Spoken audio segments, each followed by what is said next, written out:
Ryan, Tony, and Crystal. We can't guarantee that you're gonna look great, but if you wanna stay in shape, well, you better hit the GymWits. That's right, man. Tell 'em. welcome to the GymWits podcast. I'm Ryan George. I'm Justin Guild, a.k.a. Chef Sonic. And I'm Tony Marinucci, a.k.a. Tips with Tony, a registered dietitian. And we are the GymWits. So, Tone, how was that your raw tofu that you were eating plain? Stop, don't tell anyone. I actually don't mind it. Yeah, like I what's wrong kind of with raw like tofu? I kind of like raw tofu with no seasoning, well, nothing. that's the thing. Tofu doesn't really have a flavor, so when you have it plain, it's like it's plain and boring. But That's not bad. that was when I packed my when you pack your lunch at like 7 a.m. It was like way earlier than 7 a.m. Like 5 a.m. I had to be in the city by 7 a.m. Like I just threw whatever I had, and I knew that I wasn't gonna be able to heat anything up, so I was like, all right, tofu sounds good. Yeah. Thanks for not judging me. Well, I would have cooked it for you if you wanted. What? I would have cooked it for you. Oh no, it's okay. I'm a mean such tofu cooker. I'm a are? plain Jane eater. Literally, I just like to get it over with, like stop my hunger cues so I can focus on what I need to accomplish throughout the day. So, Ryan, how was your trip to Iceland? Fun, too short. Yeah, Yeah, it always is, right? Yeah. My gear came in handy. Huh? Yeah, your gear. Yeah, I borrowed all Justin's cold weather gear, which was great because it saved me like $300. Yeah. But no, it was nice. I did some horseback riding, walked on a glacier. At one point, the guide tells us let's walk in a straight line. If I step somewhere, that means it's safe. And of course, I wasn't listening, so I walked a little bit to like the left, and I fell into a. It looked like it was just snow, and then all of a sudden I'm waist deep in snow because I fell into a crevasse, and they had to help me out, which I thought was hilarious. My first instinct though was to get my wife to take a picture, but she didn't. So instead of being afraid that I'd like fall deeper and they'd have to rescue me, I'm like, get a picture of me like being stuck in the middle of the snow. Nice. So it's like funny because you'd think you'd be embarrassed, but I was just like, oh, cool. Like just stuck here in going snow. with the flow. No, it was cool. I didn't see the Northern Lights, which sucks because that's the whole suck. reason why I went in the winter. Otherwise, I would have just gone in decent weather. So now next year we're going to go to Finland and attempt to see the Northern Lights again. So Nice. it'll be like a yearly thing until we see the Northern Lights. Yeah, I was down in Florida, and it was nice for the most part. I was on one trip, and we were straight up. Basically, if you look to where that door is, Ryan, that's how close we were to some gators. Oh, really? So that was pretty Where? cool. Down in Cocoa Beach, Florida. Were they interested in you at all? No, they were just chilling. They were just doing their thing. Okay. So, I mean, they say like you're my girlfriend was on land. freaking out because she's like so scared, and then she was like looking up all these videos of like alligator attacks and like when alligators like jump on the ship, and it happens. It doesn't happen all that often. Generally, when they feel threatened or something like that, but most of the time they just want to be chilling. Oh no, because you were on a boat. Yes. we were on a boat. Oh yeah, that's not scary. They're not going to do anything.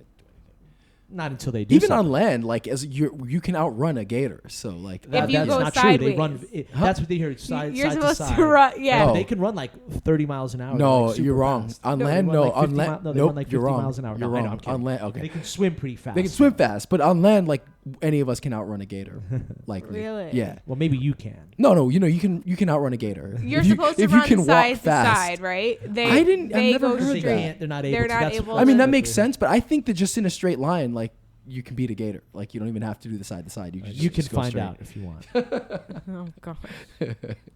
So I have a modern gripe, and I guess we always enjoy talking about this sort of stuff, and it's dealing with tons and tons of payments. Not the besides the fact that you pay money for everything, you have to spend on everything. That's not what I'm actually referring to, but it's just keeping up with payments and things like that. How many subscriptions do you have? Utility bills, credit cards, health insurance, this, that. Yeah.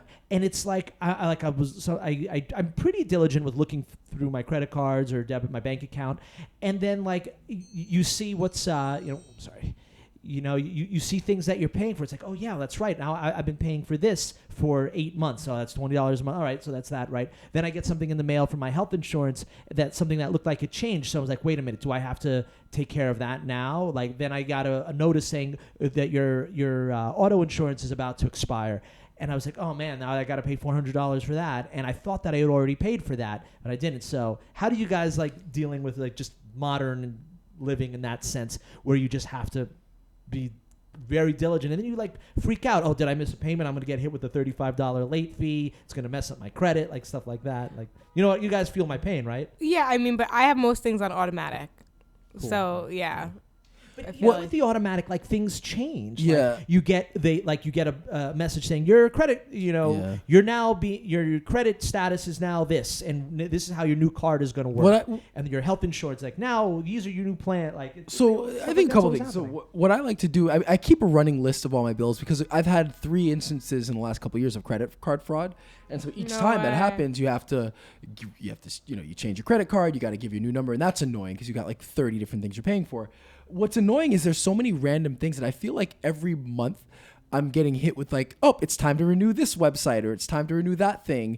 So on top of all like the monthly bills, you've got all these random things like I just got charged for the domain for the GymWits. And so it's like all these things that will come up every year.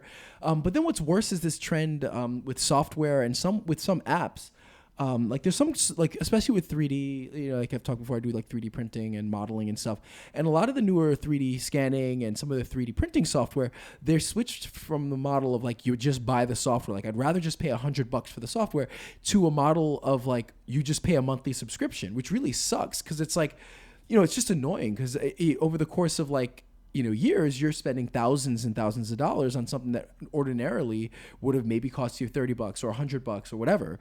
And so that I'm finding really annoying is like, or like there's a couple of apps, like the new iPhone has some pretty cool functionality where it can do 3D scanning. So a couple of the apps, I'd rather just outright buy, but instead of letting you outright buy the app, they want you to pay like $5 a month. And it's like, no, I don't want to pay $5 a month. I just want to buy the app. Like I'll pay $50 for the app. Just give me the app. But I don't want to spend, this regular fee for something. So I find that that's annoying. And then, you get like with all the TV stuff between Netflix and HBO Go, and then there's a Disney app which I'm gonna have to get, and then CBS All Access, and like it's just we're gonna go back to the Napster days where just everybody's just gonna start illegally streaming and downloading stuff because there's just too many avenues to have to buy. It's like I think we're getting what we. I think there's a time where cable kind of dominated everything. So it's like, one size fits all. But now we kind of have the a la carte options, and it's like annoying because I don't. Careful what you wish for, right? Absolutely.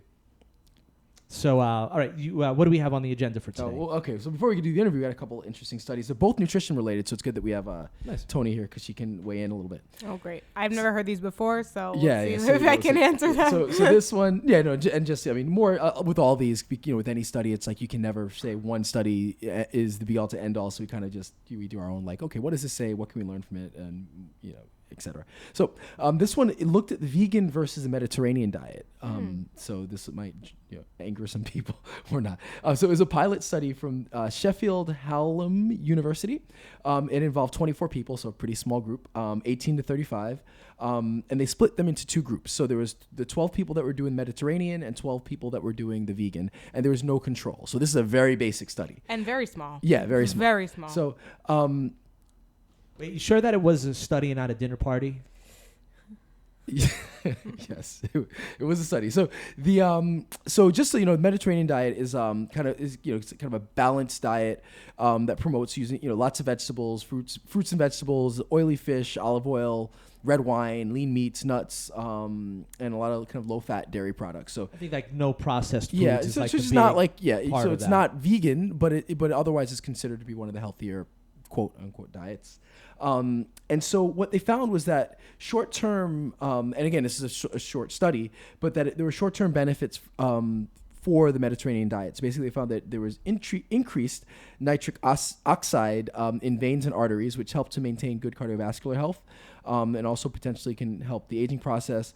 They found that the vegan diet did reduce cholesterol more, but there was a reduction in micronutrients, including B12 and iodine, despite supplementation. So the people on the vegan diet actually did supplement with B12 and iodine, but despite the supplementation, they still found that there was a reduction in those micronutrients. So again, very basic preliminary study, but I wanted to I showed this to my stepson, who's like hardcore, like he's like he's hardcore vegan, like in your face, yells at everybody for not eating vegan. And then he's like, oh, it's the healthiest diet in the world. And it's like, well, maybe not. I'm sure it's healthier than like a typical American diet. But again, preliminary. But in a way, I don't know. What do you think? It's not really saying anything that we don't already know, right? Right. Well, first of all, there's many ways to be healthy. So you can have healthy vegan diets and you can have non-healthy vegan diets because it depends on what's in it. So based off of the study, we're going to just assume that it was a balanced vegan diet as like a balanced Mediterranean diet, both of which have been shown to be effective for prevention or treatment of cardiovascular disease.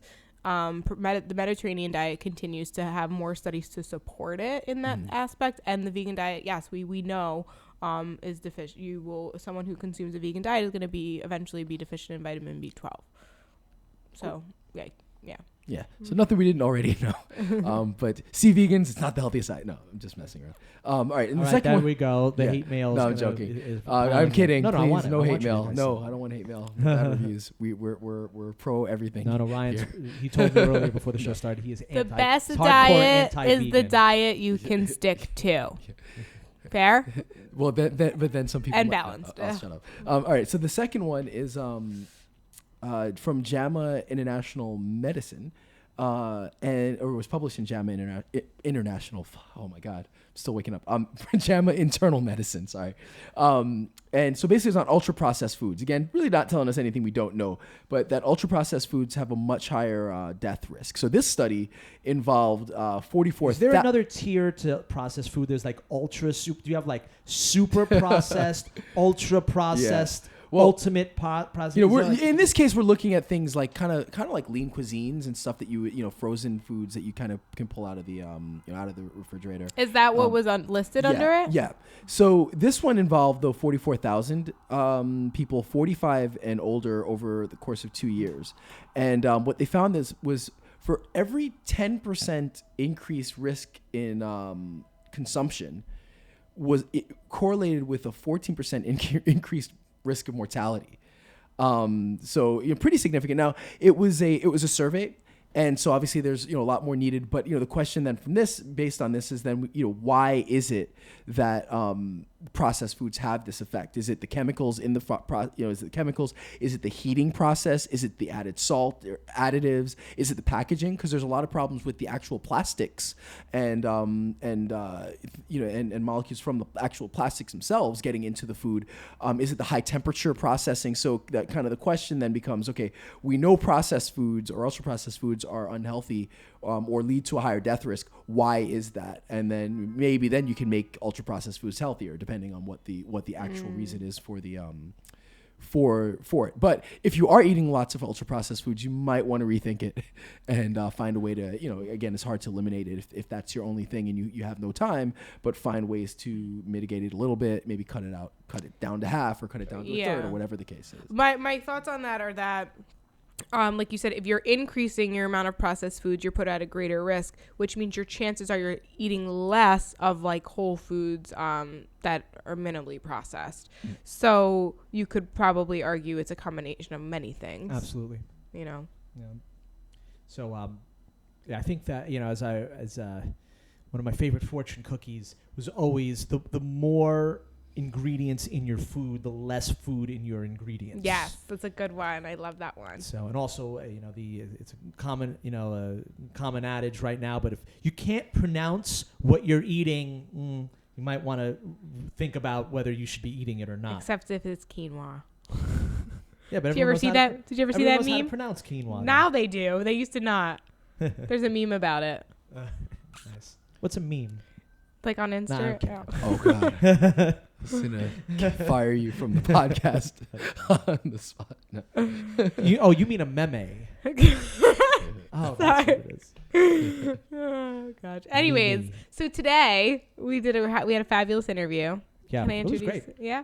So with this interview is a fellow RD, someone who I know really well. He's a great guy, and he himself has type 1 diabetes. He specializes in helping people with diabetes, both type 1 and type 2. He's really, really knowledgeable. He has a great following on Instagram. All the information's in the show notes. But yeah, without further ado, this is Ben Tzeel. Hey, everyone. We are here with Ben Tzeel. How's everything, Ben? Everything is amazing. How are you doing? Doing pretty well. Doing very well, I would say. I was down in Florida, and Ryan was in Iceland, and recently Tony was in Italy, and now we're all back in cold New York. So I guess we're just dealing with that right now. I noticed you have an accent. Where are you from? Well, I actually live in Florida right now, but I lived in North Carolina for 4 years and picked up some bad habits. Nice. Where in Florida? I'm in Tampa. Nice. Yeah, I was just down in Cocoa Beach. Oh, okay, I got you. That's just across to the other side of the state. Yeah. The weather was nice. It was really hot, actually. Oh, it's been wonderful. It's been like 80s and amazing. But then you said that other people were in Iceland and so I'd rather be there right now. Yeah. Well, for me, I'd rather be anywhere but New York. So I'm actually coming to New York for the first time ever in May, so I'm excited for that. Oh, nice. Well, that's the best time to be here. That's why I picked it, so I won't freeze my butt off. Awesome. So Ben is a registered dietitian, and he's a certified strength and conditioning coach. Is that correct? Yes, a CSCS. Awesome. So we always start the show by asking about your background in fitness, whether you played sports or whether you saw pumping iron and saying that's what I want to do, or how did you get into this way of life? Well, once upon a time, I played baseball, and I figured, you know what? If I start lifting, it'll get me stronger for baseball. I'll be able to throw harder. I'll be able to be faster. And it will just make me a more desirable prospect to go play in college. And then hopefully, like every kid, play in the pros. And so I started lifting. I started getting real into that through the early mid part of high school. And then actually got injured really badly because I did too much, and then learned about the importance of mobility and flexibility and all of that. And the more I kept learning, the more I got addicted to it. And I started just loving the training aspect. And so by the time I was done with baseball, when I was, I think, 20, 21 or so, I was just ready to go all in on the training side and get as strong and as strong as possible, as fast as possible, and then just start training other people to do the same thing. And when did you decide that you wanted to make this a career?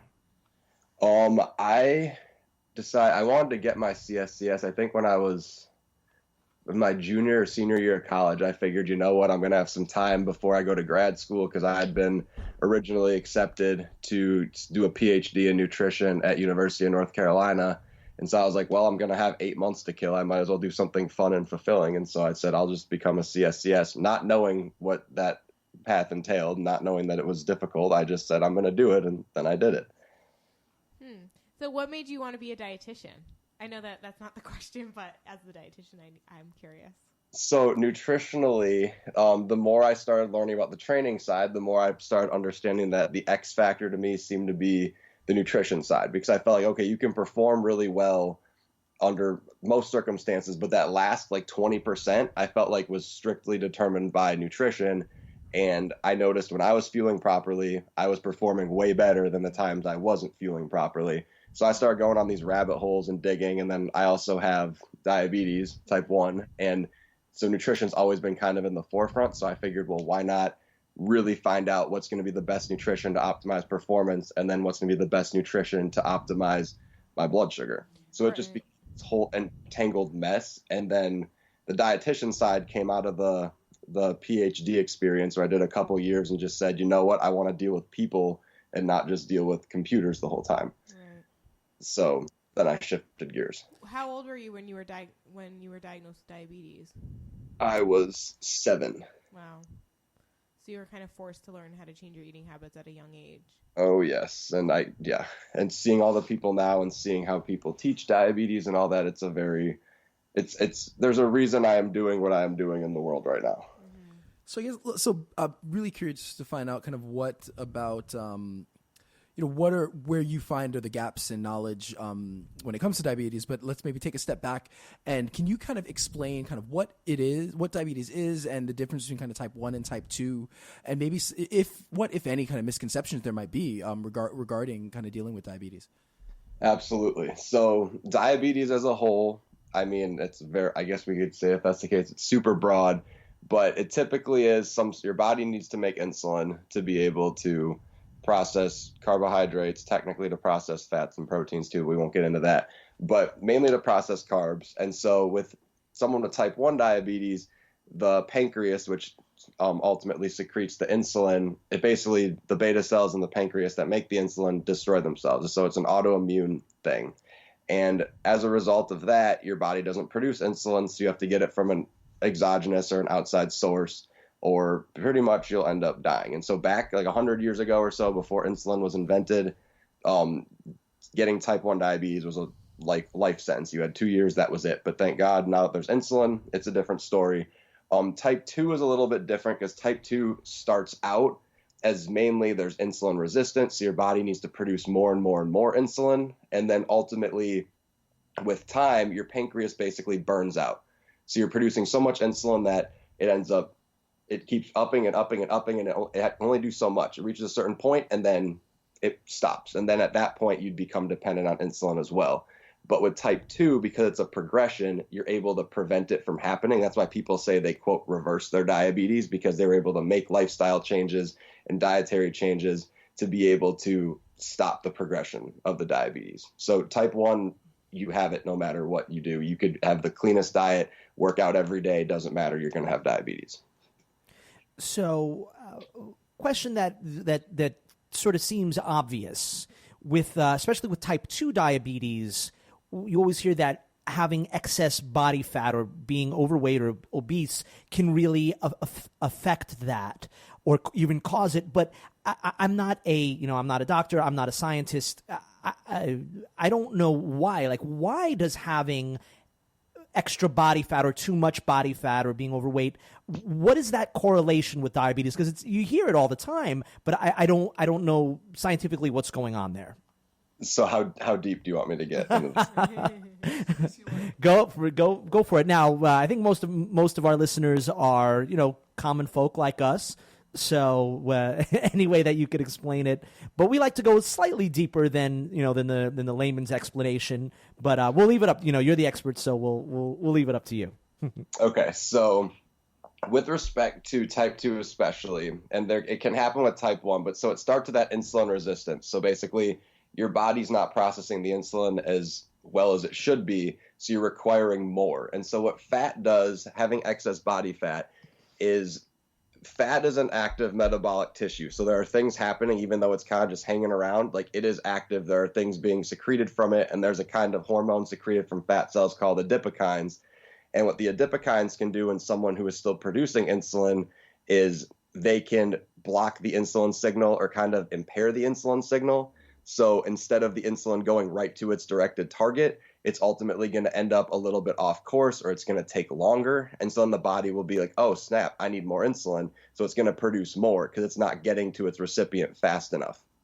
So pretty much it just keeps interfering with the signal. There's certain like amino acid target residue things, but that's way beyond what we need to talk about here. But basically it impairs the signal with the excess fat, and then the insulin resistance just starts this nasty, vicious cycle and just keeps perpetuating and perpetuating. And so people get bigger and bigger, and it gets worse and worse. Their pancreas ends up burning out, and then they end up on insulin anyway, and they're insulin resistant, which makes it that much more fun to deal with.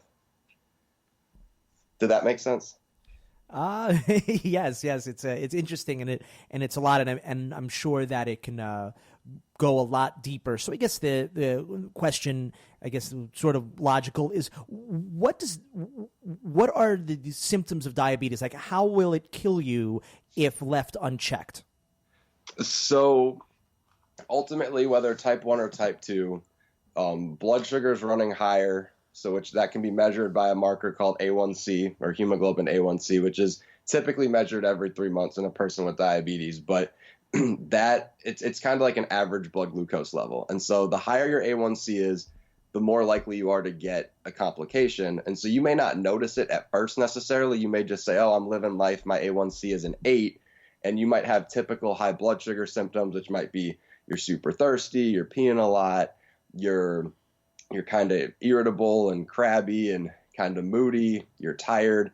It's not a fun combination. But then what ends up happening is when your blood sugars are that high for that long, there's a lot of small like microvascular damage that will happen to your blood vessels, and that will end up causing potentially retinopathy, so you can get blindness, nephropathy, so your kidneys might start to fail, and then neuropathy, which, I mean, your feet and your hands, they might start to get tingly and painful because they're not getting enough of a blood flow to them.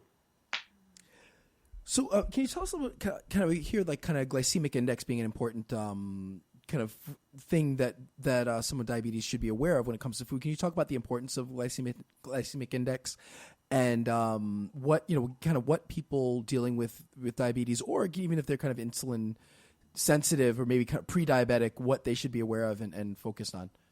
So glycemic index is something where basically, and this has been there's somewhat of a hot topic, but it's pretty much how quickly the glucose that you consume appears in your blood, and also how quickly it disappears. And that's where the controversy comes. But irrespective, you eat something with carbs in it, your blood sugar is likely to go up. And so the higher the glycemic index, the faster it's going to go up.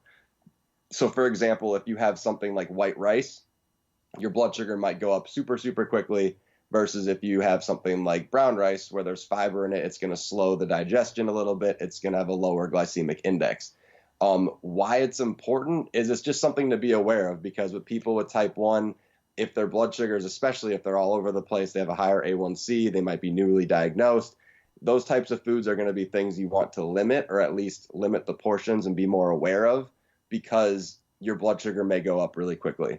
But on the flip side, technically, if you're going to use it for performance benefit, there is a benefit to having high glycemic foods from a post-workout nutrition perspective. I think that might be out of the scope of your question, but that's just a fun fact. Okay, cool. Well, maybe we'll take a little sidebar.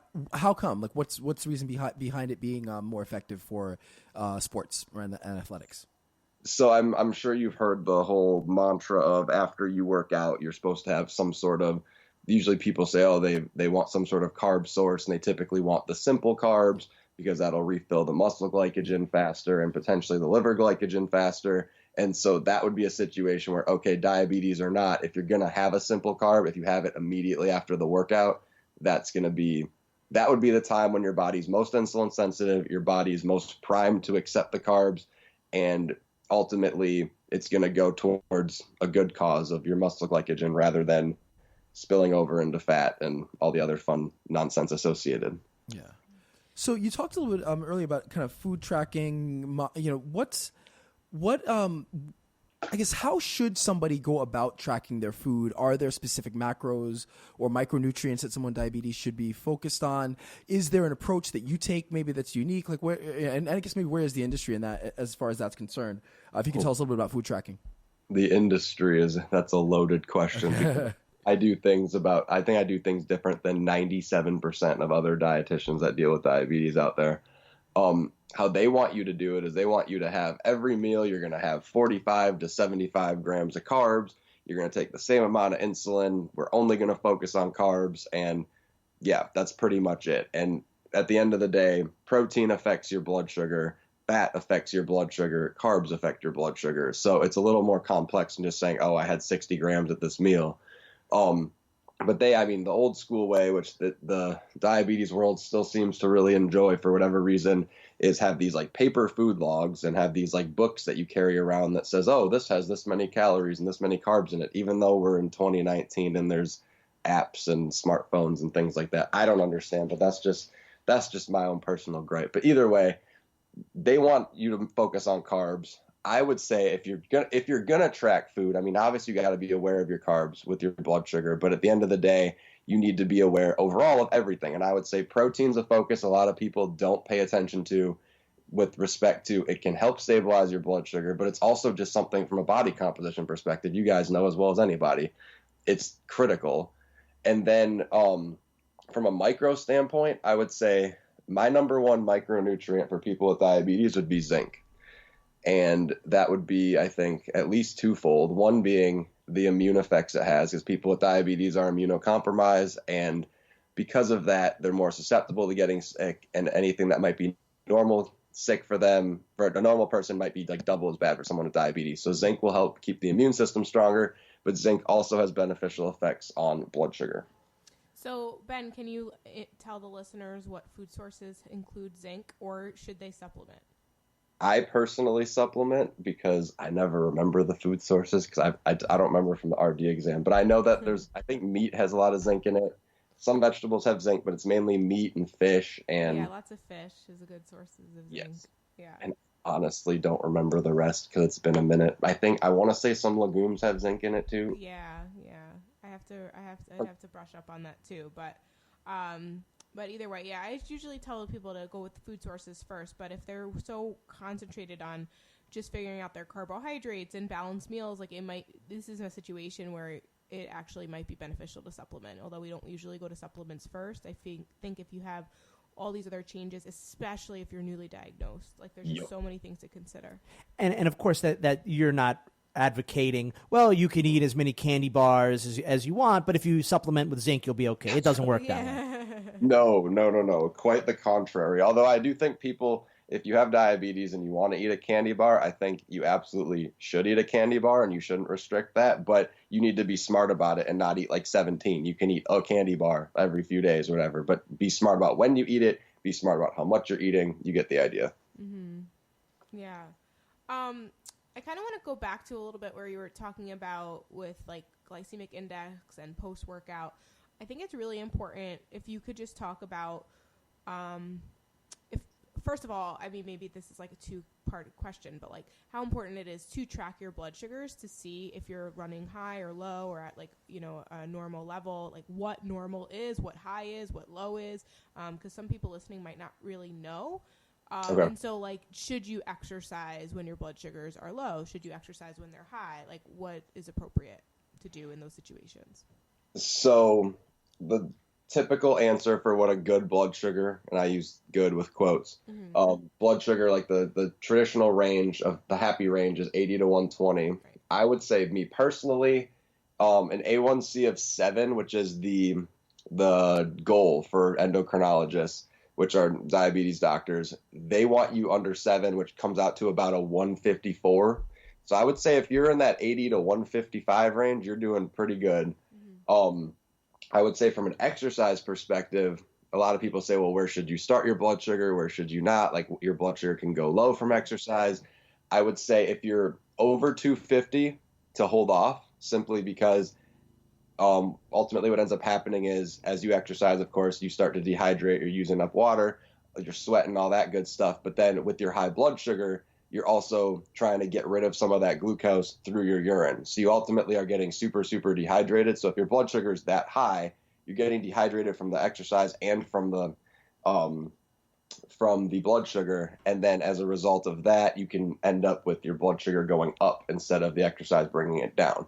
So that's one thing to consider. If your blood sugar is low, I would say if you're under, depending on what your workout is, if you're under like 90 or under 80 for sure, I don't recommend exercising until you've treated it. However, if you're doing something that's like an interval, like a sprint type training where you're doing a quick sprint and then you're stopping and you're doing another one and you're stopping, that might be okay depending on your situation. But most of the time I would say no, just treat the low with some glucose, wait for your blood sugar to come up, and then go exercise. And so do you recommend people keep things like glucose tablets on them? Do you recommend certain foods? Like, what would you say would be a good thing to eat or have if, say, their blood sugar is at like 80 or 90 and their workout's going to be like they're going for an hour run, 45-minute run? I would say, well, with respect to the glucose sources, I actually just wrote an article about this for a diabetes site, but you can have glucose tabs if you want. I just know that 95% of people that have diabetes think glucose tabs taste like chalk. Mm. So if you're going to do that, you might as well eat like Skittles or Smarties or something. Yeah. That's strictly sugar, not chocolate, because you're getting a bunch of extra stuff with that. Just like a simple sugar candy, Swedish Fish, any of those things. But if you like tabs are fine. If you like glucose gels, those are fine. Gatorade works. Juice works. I mean, the options are plentiful. Mm-hmm. What was the other part of the question? No, I mean, that pretty much answered it. But then I guess the follow-up question to that is then, like, when they're done with their workout, should they test again? Yes. If they're not on a continuous glucose monitor, which will be testing you every 5 minutes anyway, then I definitely recommend you test before, depending how long your exercise is, during, and then for sure after. Yeah. So sorry guys, I'm like taking over, but I actually have a lot of questions because you mentioned about like I know a lot of people don't test their blood sugars because they don't like to prick their fingers, but it sounds like technology is definitely coming out with some really great things to make it a lot easier. Can you tell us any updates on that? Sure. So, in terms of, I guess if we want to, when I was first diagnosed, my first blood sugar meter needed a ton of blood and it took a minute to read it. And now the meters, they take more than 5 seconds. People get impatient, including me. And, I mean, you need way less blood, so the pricking process isn't so bad. But the cool thing is the continuous glucose monitor system. So those, I mean, their Dexcom's the biggest one, but there's a couple other companies. There's one called the Libre from Freestyle. And with those ones, you ultimately have something that's reading under your skin. There's a little like wire subcutaneously, and it's reading your interstitial fluid every 5 minutes, and it shows up in a graph so you can see what your trend is, if you're going up, if you're going down, if you're stable. And then it can really help you treat in accordance to your trend. So instead of, you're 120 and then suddenly an hour later you're 250 and have no idea why, you can see the upward trend and correct it before it gets to 250. It's really cool. Wow. So about exercise, is there a type of exercise that is most effective for helping to manage diabetes? Distance cardio, or maybe lifting weights and adding muscle, or does it really not matter as long as you're getting some consistent exercise in? I personally follow that second school of thought with, if you're getting exercise, I don't care if you like to run, you're going to run. If you like to lift, you're going to lift. I would like to see a combination simply from, as you guys know, like you don't want to just be a one-trick pony. You want to be able to get some lean mass on there just for your metabolic rate, and you don't want to just run and then become a twig, unless that's your jam. And if it is, go for it. But I would like to see a hybrid. But ultimately, it's like the exercise affects your blood sugar differently. Like if you're lifting, your blood sugar has the potential to go up, but it could also go down. If you're running, you're likely to drop, just as a general trend. But it's whatever workout works for you. I'm fully in support. Is there anything or any form of exercise that might be kind of contraindicated or that somebody with diabetes should get medical clearance before? I mean, if you're going to do any of that crazy action adventure stuff, like you're going to go climb on like a giant ice cliff or something, I mean, you might want to talk to the doctor simply because you don't want your insulin to freeze and all that fun stuff. But otherwise, no, you're not limited from doing anything with diabetes except for being an astronaut, because insulin and space just doesn't go together so far. And then I guess a second thing would be how about nutrition during exercise? So, you know, what should somebody with diabetes be focused on or thinking of while they're exercising? Should they be constantly hydrating or taking in sugary beverages? Should they avoid it? Like what should they be focused on when they're exercising when it comes to nutrition? I guess actually we'll just make it the whole thing: pre-workout, during the workout, post-workout.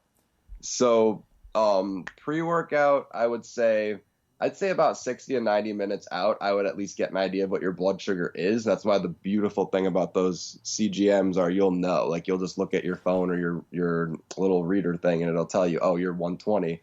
But then I would say pre-workout, you're looking at what is your blood sugar? Do you need anything food-wise ahead of time for just performance, but also for your blood sugar? Then how much insulin are you going to take? Are you going to dial back? Is the workout more of an aerobic style, or is it more of anaerobics where you're going to end up having your blood sugar potentially go up? So you're going to take the same amount of insulin as normal or a little bit less? Or do you even need a snack? Is your blood sugar high and you need to take a little insulin to bring it down? So there's all these factors going in on the pre-workout side. During the workout, I would say it depends on duration. If your workout's less than 75 minutes, you probably don't need anything during it except for just hydrating. But hydrating is crucial for diabetes because, as I alluded to before, if your blood sugar is high or if you're not hydrated, your blood sugar will just go up just from the fact of you're not hydrated. Now, there have been times, me personally and in others, where someone's blood sugar is high and they're taking insulin, they can't get it down. The moment they hydrate, it just drops as if nothing happened. It's the craziest thing. But during exercise, if you're doing super endurance-y stuff, you might want to consider some of the gels, the glucose, the Gatorades, those kind of things. But it's the same you would expect for someone who's doing a 2-hour bike race or whatever, that without diabetes. Mm-hmm. They just need to make sure their blood sugars are staying as consistent as possible. Post-workout, again, I mean, I'm all in favor of those simple carbs. If you're about the carb life, definitely in favor of some form of protein. But if you want to say, hey, I'm going to go eat dinner, I'm in support of that too. As long as you're eating something within an hour or so, I'm cool with it. Like that 30-minute window of, oh my God, you had your post-workout shake 32 minutes after your workouts goes for nothing, like that. No, absolutely not. All right, so shifting gears a little bit, very popular is to advertise food as safe for people with diabetes or people with insulin resistance or whatever. And of course, the prince of these foods are sugar substitutes, and now there are a gajillion of them. But I've heard that even when you eat a sugar substitute, it can trigger the brain and actually fool it into spiking insulin.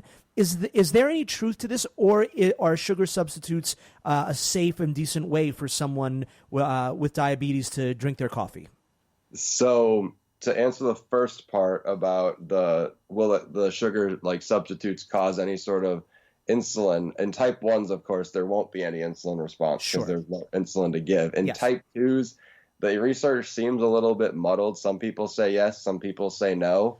I mean, if anything, it'll probably fire off some of the neurons that are involved with like satiety, and that could be the issue. So then they end up eating something associated, and that is where whether there's weight gain or something else, I think there's another confounder in that pathway, as opposed to just simply someone had Splenda and now they're gaining weight, or now their insulin's different. But in terms of sugar substitutes in general, I am not an advocate for them at all.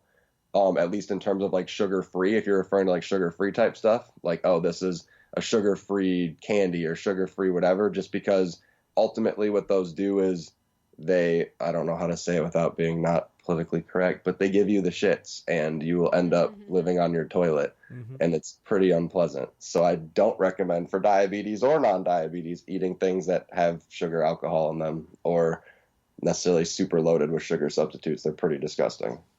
Yeah.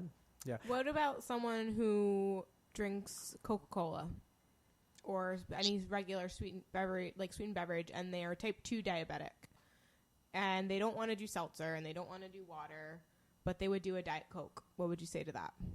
I mean, I would just limit the consumption, but I don't think it's going to necessarily affect them in a huge way. I would be more concerned, given that they're type 2, they're probably not in great control of their other lifestyle factors, like the rest of their diet and everything else. So I don't think that one Diet Coke is going to be the thing that puts them over the edge for securing insulin.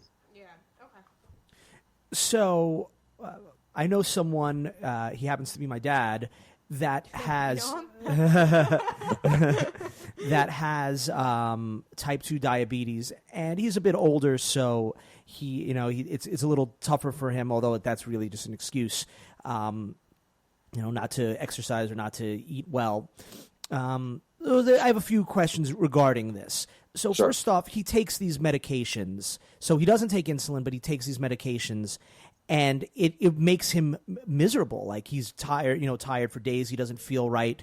And I know there's like tons of people. They make billions of dollars off of these off of diabetes medication. So I don't know. That might not be. I don't know how much your knowledge scope is in the medications. But do you know anything about that? Could you explain a little bit about what these medications do?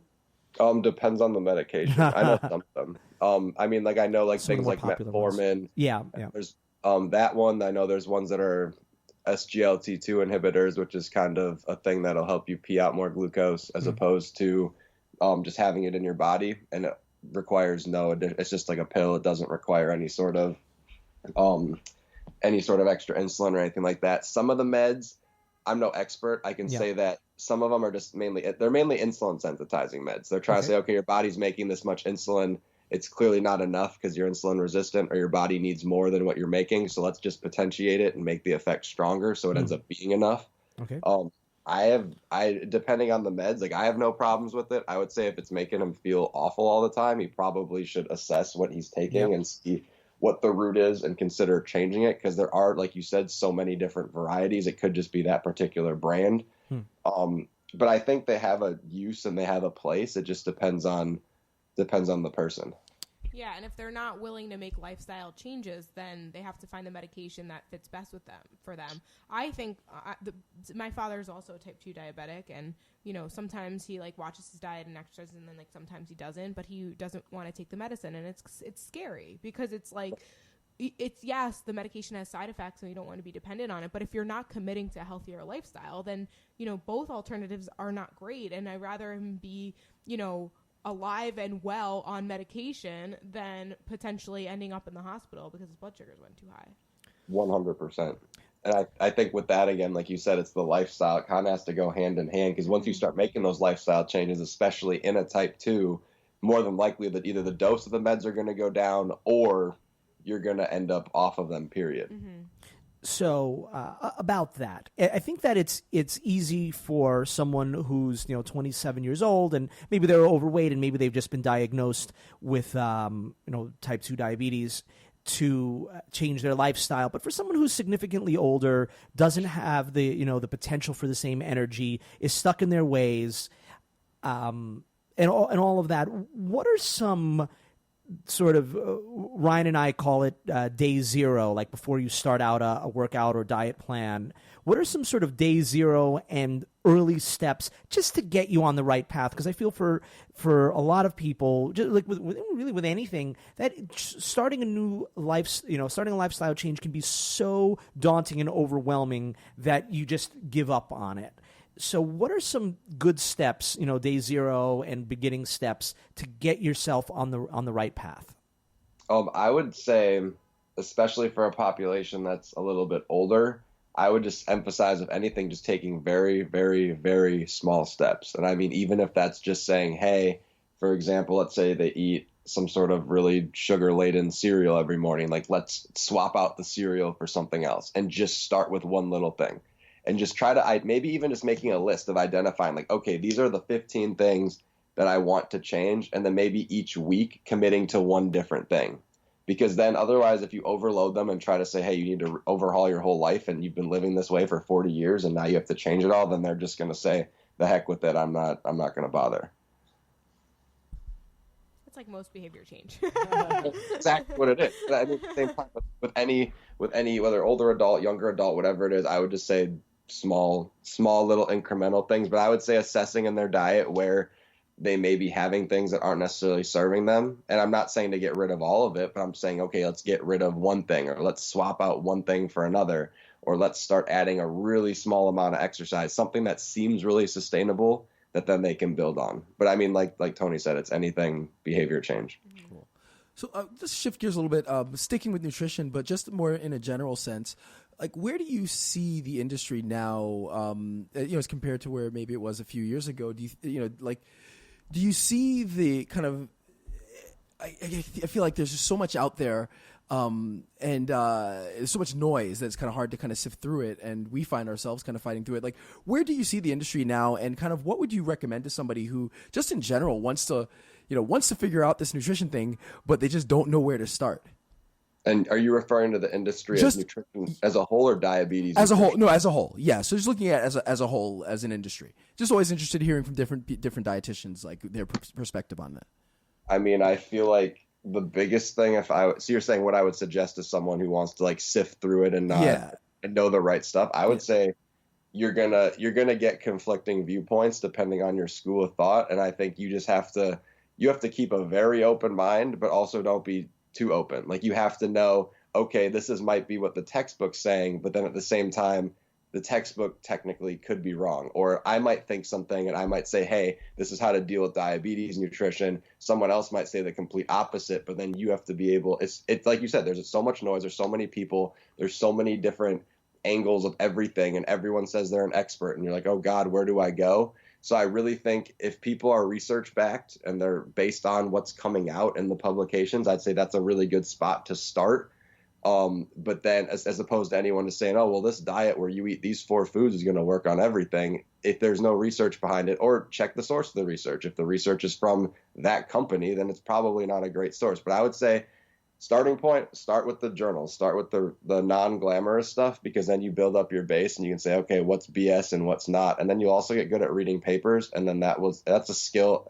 If I could say anything I pulled from that 2 years of PhD life was that I can read papers and know who's BS and who's not. So that's where I would have somebody begin. But everything that seems too good to be true probably is too good to be true. And just because someone said something in a class setting, like, my God, I won't go into my thoughts on the RD education, but if I could, I would just say that a lot of it's not correct.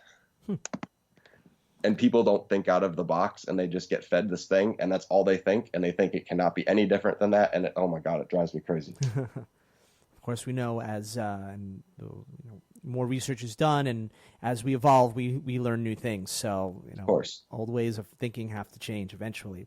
So, I have a completely unrelated question for you, just out of my own curiosity. Do you enjoy modern baseball, like the all home run, all strikeout, completely statistics, analytic driven, seemingly, the manager is just there to be a figurehead, and it's that the money ball system? Like, do you find the games more exciting than they used to be?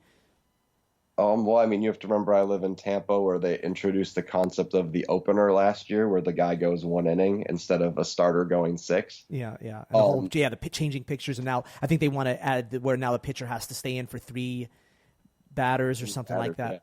Yeah. I saw that yesterday. I think I don't know. I don't love it as relative to, I mean, maybe it's my own nostalgia from the early 2000s. I felt like, okay, that was after steroids, but at the same time, it was still pretty pure, if that makes any sense. Yeah. But just from a game perspective. But in terms of the game itself, I feel like the commercializedness hasn't helped anything. But I also think that the analytics are making it more interesting. There's a lot less, this is what this guy said on the scouting report, and that's what's going to happen. I like the combination of the analytics and the other stuff. I just don't necessarily love how it becomes over statistics after a while, if that makes any sense. Too much numbers. Well, I remember watching one of the playoff games. I think it was on ESPN, and straight up, there was a statistic on that was flashing across the screen every 2 seconds. And on top of that, the announcers wouldn't shut the fuck up. And I'm like, I'm here to, and I'm like, it's like, I'm here to watch the game. I don't care about what you have to say, and I don't care about all these statistics. I want to watch the game, and I couldn't enjoy it. So I don't know if you've had a similar experience. Oh, well, first of all, any game with Joe Buck makes me want to mute the TV no matter what. So he drives me crazy. But either way, I feel like everything is overly statistic. Like, there's too much numbers, and they always want to bring up shit that doesn't matter. So it's like, okay, in odd numbered months on the second week, this batter's hitting 415. Okay, no one cares. Like, you can't apply that to anything. But I feel like they feel like they have to fill up this time. But in addition to that, I think the other thing you mentioned before was strikeouts or home runs. I don't necessarily have a problem with the super strikeouts and the pitching's coming back. But what I wish is, when I was coming up, I wish that no one cared about strikeouts, because that was a huge deal when I was playing, and they were like, oh, if you strike out, it's like the end of the world. So I used to think it was terrible. And now people strike out 250 times a season. So me personally, I would have loved that back in the day. But I think there's too many numbers, and they're trying to make it more complicated than it is. And I think that's why they're driving away a lot of the younger fan base, because they don't care as much about numbers. They want to see the fun stuff happening. Yep. Yeah, I think part of it, that part was like the kind of Moneyball era, and I also think the growth of fantasy baseball, we got all so like hyper focused on stats that it kind of went fully in a direction that it didn't need to go to. And yeah, it's like a lot of it's kind of like, it's interesting, like looking at that. You talked about like looking at studies, and kind of one of the interesting things that like a bad study will reek of like p hacking. And I was just thinking, there's a lot of p hacking kind of going on when dealing with baseball. If you're looking at like this guy's stat, you're kind of reaching to find, this guy's stats on Tuesdays. Yeah, Tuesdays in April, he hits 186. And it's like, just doesn't make any sense. It's random, and they're trying to make it important. And I feel like so many people, nutritionally, baseball wise, all that is just, it seems like people try to do that whether they want to feel important or whether they just want it to be like, oh, this is a very significant thing, or we found an association. It's like, you can find an association on anything if you look hard enough, but the question is, does it actually mean anything? Yeah. So yeah, I mean, the first study I actually ever conducted doing research on my own was when I was at University of Tampa in undergrad. I actually did a study that was observational, that was based on baseball stuff, which was interesting. And then I ended up shifting. I did exercise research, and then I went into the nutrition side of it. So I mean, I've seen all of it, but the baseball research is, oh my God, the stuff these days. I'm like, these statistics stuff, I'm just like, no, absolutely not. Yeah. So complicated. All right, well, Ben, you're awesome, and you're a great speaker. I've said this for maybe only a couple guests, but it would almost sound like, and I know this happened recently too, but you're also a great candidate. Have you ever considered having your own podcast? No, this is the first podcast I've ever been on in my life. Wow.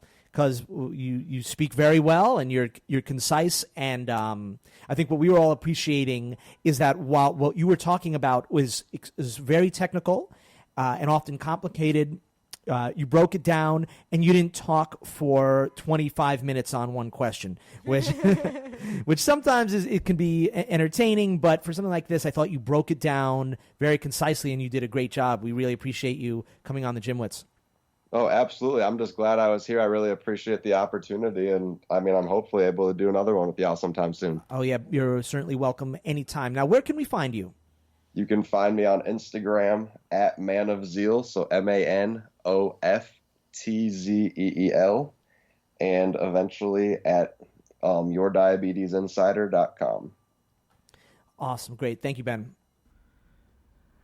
So that was a great interview, right, guys? Yeah, no, Ben, it's great, and it's funny because I even mentioned it during the interview. Right, what drives us crazy is when someone will ramble on and on and on, and you just get the sense that they loved hearing their own voice. But Ben wasn't like that at all. It's like he was like concise, and I thought that it was pretty easy stuff for a layman to understand. Yeah, and diabetes is quite complicated, so it's good that he put it in simpler terms.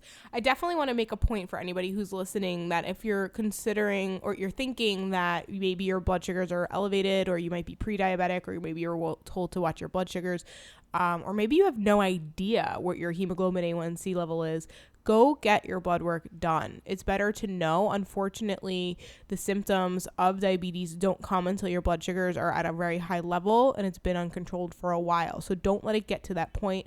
You actually can live a healthy lifestyle, and you can prevent getting diabetes. You can reverse diabetes if it's type 2, and type 1 is manageable. But definitely get your blood work done. Talk with your physician, meet with a registered dietitian. It's definitely a team effort in controlling that. So I just want to make sure that people are aware that if they know their numbers, they're going to be in a better place. Cool. I have nothing to add today. Sometimes like an interview is just like that. It's like, yeah, no, that was great, and there's nothing else to say. All right. I feel like that. Yeah, that's as I'm a culprit of what I'm about to mention. As you're gonna go ramble. No, I'm just I feel that people in I actually even talked about it during when we discussed watching a baseball production. People always feel the need to speak and comment on everything. That's what I'm doing right now, right? So sometimes you don't have to. Sometimes you can just let the game speak for itself, or let the interview speak for itself. So I'm just gonna end it at that. Because I thought it was a great interview, and yeah, I'm gonna go actually back and re-listen to it. Cool. All right. Yeah, and again, I'm at a lot. Today's a weird day. I don't have much to say. I don't know why. Tired, I guess. I don't know, it's still Are you still jet lagged? No, I'm not really. Yeah, no, not very. Not like I got. It was a short trip, so I how actually never. was your weird ammonia fish? Oh yeah, that's right. I didn't mention that. Yeah, so I tried the hakal, I think it's called. That's the fermented shark, which apparently is just a touristy thing. Like they don't eat that there, or if it's like they eat it like once a year for some traditional thing. So it's totally like a tourist trap thing. But I still I had mentally prepared for it, so I had to try it. Basically, it's like they give you these cubes. It's not a lot. They give you a shot of vodka. You eat it with like a toothpick, and so the first few bites of it were like, oh, this is fine. It just tastes like a meaty fish. And then after about 3 or 4 seconds of chewing, there's a blast of ammonia. Like someone just Ew. poured like a shot glass of ammonia in my throat. And then you need the vodka to wash it down. So that was pretty gross, but worth it. Oh, and the other place I went, the Phallic Museum. Oh, I saw that. It was another tourist trap, kind of, but it was just I saw that. just there. animal penises. Like if you just wanted to ever go to a Not only it was if you ever every- wanted to every see like penis on every Earth. animal's penis in the world, that's the place to go. They're just everywhere. We should have ended it like 5 this is what minutes ago. happens. Yeah. This is what Exactly. You got What now did you we got have me to talking. comment on everything? You had So nothing right, to that say. was your favorite part of the trip? Yeah, seeing there was a this display of like some soccer team. I guess they all got molds of their junk. So like there was just like 50 like molds of different, I forget if it was like bronze or brass or something, like molds of actual people's penises. But yeah, it's just all kind of humans, animals. You know what I would much It prefer? was just what? A vagina museum. Oh my god. Like nothing wrong with a penis museum if that's what you're into, but for me personally, vagina museum. Why doesn't one exist? Well, look, the point of this museum is not to get your rocks off. So Look, either one would be interesting. I don't know which one would be preferable. I'm telling you my preference. Okay, that's good to know. Not that there's anything wrong with the other. Yeah, exactly. All right. All right, see, this is what happens. Yeah. We should have ended. I'm actually shocked you didn't go to that museum in Reykjavik. I'm shocked. I all right, see what I'm saying? What? I was trying to come up with something witty. I was like, I'm shocked that I did go, but then I didn't go because I had no interest in going. You really had no interest in going? I mean, I saw it from the outside. I and that guess was so enough. too. It was like it is what it is. Like you walk in, it's basically like 3 or 4 rooms where it's like, I mean, it's kind of gross because it's like a bunch of like they're in like vats of whatever. Ew. And Why are we still talking about that? I don't know. That's a good question. All right. This is we Comment, this Tony? is a train wreck. I think we should end this. Yeah, I think it's time. That's what happens. Going on too long. If I didn't feel bad, like not because we like to title it based on the person, we'd title it something about the penis museum, but we can't do that since there's certainly an could. actual good content beyond this ending. But Yeah, but it's like one of those things where you tag something with a clickbait phrase, and then you put on then you have the real good content there. I don't think Tales from the Penis Museum is going to be clickbaity enough for us to do that. I think it's very clickbait. that would be pretty funny if we do title it. Maybe I'll do the subtitle, like diabetes and tales from the tales from the penis. Yeah, Museum. diabetes, tales from the penis museum, and ammonia sharks. And ammonia How could anyone sharks. resist? Yeah, true. Okay, maybe we'll do that. All right. Anyway, as Do they usual, have our any stuff is ammonia shark penis? huh? No, but I did see a shark penis. Like they had a shark penis at the penis museum. So you might need to. I think you're gonna have to cut some of this because this is going on way too long. None of it's getting circumcised. So.